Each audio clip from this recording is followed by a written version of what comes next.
جو لوگ بھی کسی ایک جگہ سے دوسری جگہ چلے جاتے ہیں، جن کے خون میں اتنا جوش ہوتا ہے، جو بہت انٹیلیجنٹ لوگ ہوتے ہیں، جو اندیکھی دنیا کی طرف چلے جاتے ہیں، تو وہ بیٹر برینز ہوتے ہیں، اور جو بیٹر برینز ہوتے ہیں ان کو بیٹر کیئر چاہیے. لیکن بیٹر کیئر ضروری نہیں کہ ان کو ملے، ضروری نہیں کہ بیٹر کیئر ملے. یعنی 4-5 چیزیں ہیں کہ واک کریں، رات کو صحیح ٹائم پہ سوئیں، یعنی 9-10 بجے سو جائیں، سویرے سویرے 5 بجے اٹھیں، اور دال ساگ کھائیں، اور لوگوں کے ساتھ آرام سے بات کریں. جھگڑا کرنے کی ضرورت نہیں، پھڈے کرنے کی ضرورت نہیں. یہ ہے بیٹر کیئر، اور فری ہے ساری. یہ ساری بیٹر کیئر فری ہے. یہ کوئی کیئر نہیں ہے بیٹر کیئر، کیونکہ اس کے درمیان انٹریکشنز بڑے ہوتے ہیں. جو جیسے آپ لوگ ہیں تو آپ کے دماغ کے جو مختلف حصے ہیں وہ آپس میں باتیں بہت کرتے ہیں. باقی لوگ ہوتے ہیں مزدور ٹائپ لوگ ہوتے ہیں، اور سادہ سے لوگ ہوتے ہیں.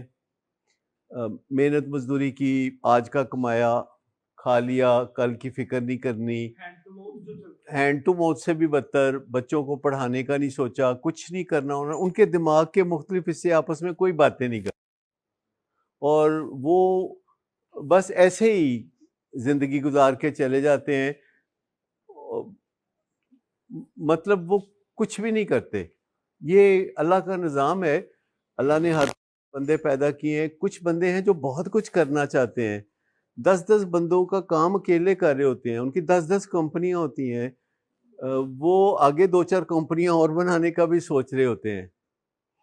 ایسے لوگ ہوتے ہیں کہ جو کئی لوگوں کا کام اکیلے کر رہے ہوتے ہیں. ایسے لوگ بھی ہیں جنہوں نے تاریخ میں انوینشنز کی ہیں، اور انہوں نے اکیلے بندے نے ایسا کام کر دکھایا جو ہزاروں بندے مل کے نہیں کرتے. مثلا جس نے جہاز بنایا، اس نے اکیلے نے، دونوں بھائیوں نے اتنا کام کر دکھایا جتنے ہزاروں لوگ نہیں کر سکتے تھے. جنہوں نے ٹیلی فون بنایا یا اسمارٹ فون بنایا یا اس طرح کی چیزیں کی، ایجادیں کی، تو وہ انہوں نے اکیلے نے بہت سارے لوگوں کا کام کر دیا. دیکھیں، ایک حل ہوتا تھا جو کھیتوں میں لوگ چلاتے تھے. ٹریکٹر آ گیا تو اس نے کام کی سپیڈ جو ہے 100 گنا زیادہ کر دی. اب اور بہت سارے آلات آ گئے ہیں کاشتکاری کے، جو لوکلی سیال میں یا گجرانوالہ میں بنتے ہیں، اور اس سے ہزاروں بندوں کا کام جو ہے سنور جاتا ہے. تو ایک بندہ ہزاروں بندوں کا کام کرتے ہیں، اور بعض اوقات ہزاروں بندے کچھ بھی نہیں کر رہے ہوتے ہیں، وہ ہینڈ ٹو ماؤتھ ہی ہوتے ہیں. ان کے آنے یا جانے سے یا ان کے کچھ کرنے یا نہ کرنے سے فرق نہیں پڑتا.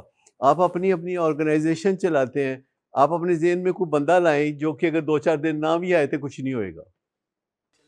مطلب ہر ادارے میں پائے جاتے ہیں ایسے کہ جو اگر کسی دن نہیں بھی آتے تو خیر ہے، کوئی حرج نہیں ہوگا، کوئی فرق نہیں پڑے گا. آگے تھے آگے، نہیں آئے تھے نہیں آئے، کوئی بات نہیں، کوئی فرق نہیں پڑا. تو آپ کس کیٹیگری میں فال کرنا چاہتے ہیں؟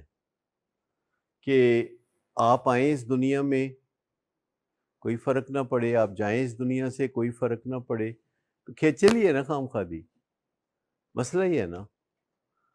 لیکن ہوتا ہے ایسا دنیا میں، اور ہم اپنے آپ کو بدل بھی سکتے ہیں. لوگ موٹیویٹ کرتے ہیں. موٹیویشنل سپیکر اسی لیے ہوتے ہیں کہ وہ لوگوں کے اندر حوصلہ پیدا کرتے ہیں، جد و جہد پیدا کرتے ہیں. اور وہ بعض اوقات لوگوں کو موٹیویٹ کرنے کے لیے اپنا بھی تمسخر اڑاتے ہیں. بعض اوقات وہ اپنے آپ کو چھوٹا کر کے بھی بتاتے ہیں. میں کل پرسوں سن رہا تھا، میرے ایک بہت اچھے دوست ہیں جاوید چودھری، اور بہت اچھے موٹیویشنل سپیکر بھی ہیں. تو ان کی میں ایک ویڈیو دیکھ رہا تھا، ایسی مذاق میں کسی کو انٹرویو دے رہے تھے، پوڈ کاسٹ تھی. تو اس میں وہ کہہ رہے تھے کہ جب میں پیدا ہوا تو میں ایسے ہی تھا، کالا سا، بچڑنگ سا، کمزور سا.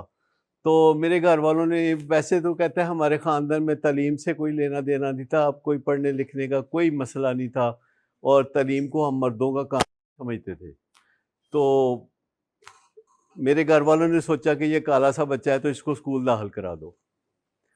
تو کہتا ہے میں اسکول روز جا کے میں نے مار کھانی ٹیچر سے، اور ہمیشہ کہتا ہے میری پوزیشن جو تھی نا کلاس میں وہ گرنٹڈ تھی کہ آتی تھی، اور وہ 40ویں پوزیشن تھی کیونکہ کلاس میں 40 بچے تھے. اور اس طرح وہ کیا بھلا ثابت کرنا چاہ رہے تھے کہ بندہ آگے چل کے لائق ہو سکتا ہے، اور وہ اپنے لیے جان ہلکان کر رہے تھے. تو میں نے ان کو فون کر کے پوچھا، میں نے کہا یہ آپ کیا کر رہے تھے، یہ کالا سا بچڑنگ سا، ایسا تو نہیں ہے کوئی مسئلہ آپ کا، تو رنگ ٹھیک ہے، کوئی ایسا مسئلہ نہیں ہے. تو وہ کہہ رہے کہ ذرا باتیں کرے تو لوگ انسپائر ہو جاتے ہیں، چلو ساڈا بھی کوئی کم ہو، موٹیویٹ ہو جاتے ہیں.